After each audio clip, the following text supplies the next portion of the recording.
Joining me now, Mr. Christian Timmins. He's the CEO of Pegausus Resources, Uranium Exploration Company. Christian, welcome to my show. Hi, pleasure to meet you. Glad to be here. You are my first guest, so you have a special treatment today.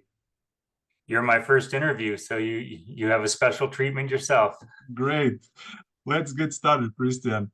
Can you give me a short introduction of yourself and about the company?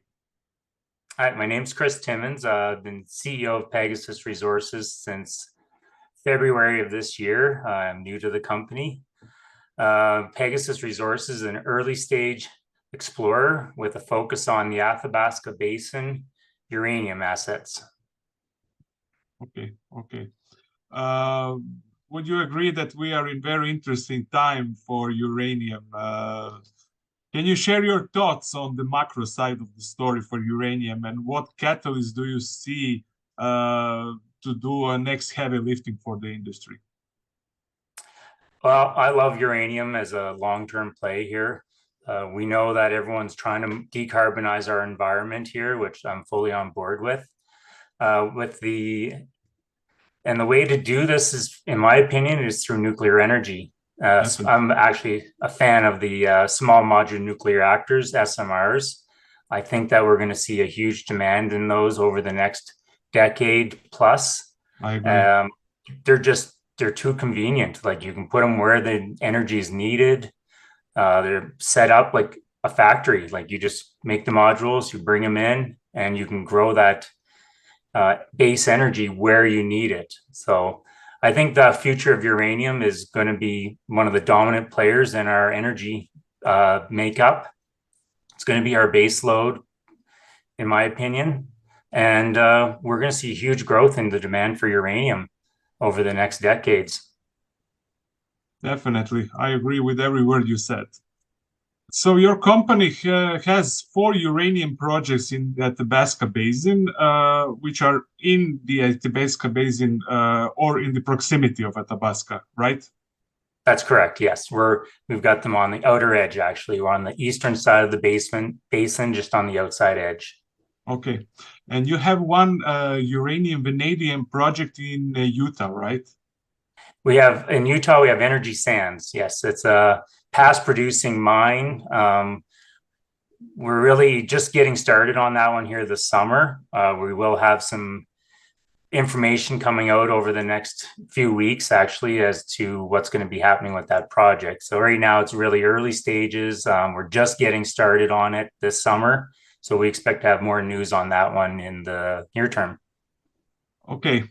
We will go through all these projects one by one a little bit later. You have another one, gold silver project in BC. Yeah, we have a non-core asset. It's our Golden Ice Fields project over in BC.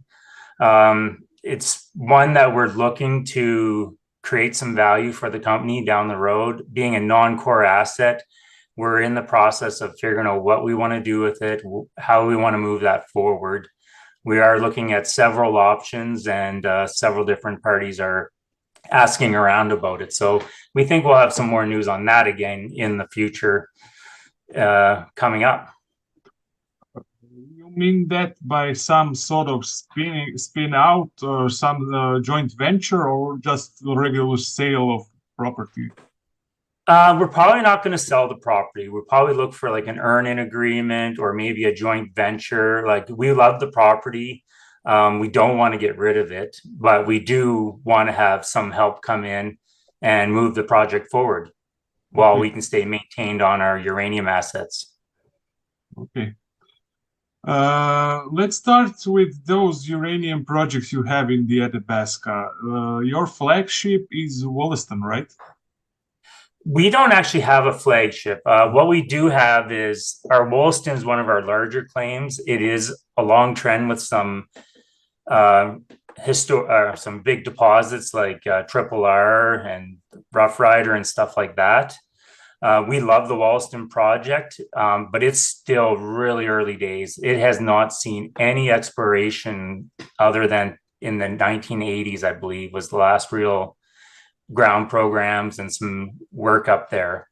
So with Wolston, we're going to be starting off getting some surveys flown this summer, and then possibly getting some boots on the ground and just doing some old school prospecting, which we know has been useful in the outer edges of the basement in the past to find where our uranium might be on the property and to help develop some drill targets. But those historic explorations successfully identified numerous uranium showings back then. We have boulder trains found on the property, and there has been some samples in the area that have shown uranium. So yes, we're very prospective for the future of finding uranium here once we really get going on the project. Okay. And can you tell me a little bit more about infrastructure there, accessibility? The Wolston area is, we'll be able to do mostly winter drilling in the area. You can do some summer stuff, but it tends to be more expensive. So people tend to want to drill in the wintertime when you can keep your costs lower. So that's kind of where we're at with the Wolston area there. Limited infrastructure, but you can get work done. Okay, okay. Let's get to your second project. It's Bentley Lake. 3 claims, some 12,000 hectares. Yes. Can you expand on that a little bit? That's pretty similar to Wolston, actually. Same type of history. No real modern work done on the property. It's another one that we're excited to get some of that basic geology started on. Same thing, fly some surveys, do some geochemical work on the ground, and see if we can define some drill targets for 2024. 2024, okay. Next one is Mozzy Lake. Did I pronounce it right? Mozzy Lake, yeah, you're pretty close. Lake, sorry. Yeah. Mozzy Lake's an interesting one. It does have a historical resource estimate on it. It is pretty outdated. We can't use it as in terms of the numbers, but what it does tell us is that there is uranium on the property. There was drilling done to define this project. We have that data, but we have to bring it into compliance to really put it out to the markets and get any kind of value out of it. We are going to be working on the feasibility of bringing this resource into compliance, and that's going to be part of our summer program as well. We're going to be in touch with our geos and see what we can do over there, if it's worth exploring deeper and seeing if we can actually bring this deposit into compliance and grow the size of it to something that would be economical in the future. Okay, but there are historical references to rare earth element there. Yes, that's true. We are going to look into that too and see if again, that's something we might want to look at. Having some rare earths there would be great. Add a little something to the property, and if it does turn into something that's economical down the road, it's always nice to have some of the other elements involved. Definitely, I agree on that. Can you share your thoughts about this historic exploration that was undertaken? It was done by Denison Mines, right? Yeah, it was done by a reputable source. So, I mean, again, we can't really say whether these results we can't talk too much about these results just because they are historical in nature. We would actually have to go in and re-drill some of these holes and kind of prove that the information collected back then is valid, and then we can talk more about it. But like you said, it was Denison that drilled them, so that's very encouraging for what we might find in the future. Definitely. Okay, let's get to energy sands. What's the infrastructure there? Accessibility? What are the plans for going forward with this project? Again, you said it at the beginning, some stuff, but please repeat. Yeah, no problem. Energy Sands, it's a smaller project. It's located near Western Uranium's past producing mine. And like I said earlier, we do have some previous mining work done back in I can't remember the date now, very early 80s it was actually 1950s, I believe. There was some basic mining done on the property. Again, we're just getting started on that one this summer, and we're looking to get some geologists up onto the location and get some basic prospecting started and see what's there for us and where the best way forward with this project would be. Okay. How about British Columbia project? British Columbia, same thing. We're looking for joint ventures or an earn-in agreements or some way to finance the project to move it on. It's really great project. Accessibility is just starting to happen. When we first picked up the project, there was no roads into it. But now that forestry's been back there and they've been doing some work cutting trees down and stuff, we're actually starting to get to the point where we can probably drive in there and not use helicopter access over the next year or two. So it looks like that project's going to get more accessible over time. And we look forward to getting some work done on it and seeing actually what we got there, because it's really early. We know that there's some grab samples with great copper and silver and gold numbers, but without doing some more exploration, it's still really early days there. But it's a project we're excited to see what turns out. Yeah, definitely. But it's situated on the south side of BC, right? It's not on the north side. It's pretty much almost south central east. So it's right up along the Alberta BC border. So if you were to kind of think like Jasper Park and stuff, we're on the BC side of that. Okay. Yeah. Okay. That's great. Okay. So you have 6 projects. That's a big amount for a small company. It's not easy to handle. How do you plan? What's your plan going forward with them? What's the goal here? What's the ultimate goal? Well, our focus is on uranium. Our main core projects are in the Athabasca Basin. We have Pine Channel, which we haven't talked about yet. We have Mozzy Lake, which we did, and our Bentley and Wollaston. Pine Channel is actually our more advanced project. It's another property where we had some drilling historically done on it, and they did hit uranium when that was Denison as well, drilling that. We had a geochemical radon X geochemical survey done, which came back favorable. We could drill this. We have enough information to perform a drill on this project. But we're looking at possibly doing a little more exploration this summer to try to tighten up our targets on that property. So we might look at doing another flown survey and maybe a little more detailed radon survey as well, just to really fine tune where the drill targets are. Yeah. Okay. I see you have announced a raise recently. It was some 300,000 Canadian. Yep, that's right. Last Friday, we announced a raise. We're looking to raise $300,000. Not a large raise, but yes, it's enough that we can keep the operating expenses covered and start working on the summer programs that we want to get started here.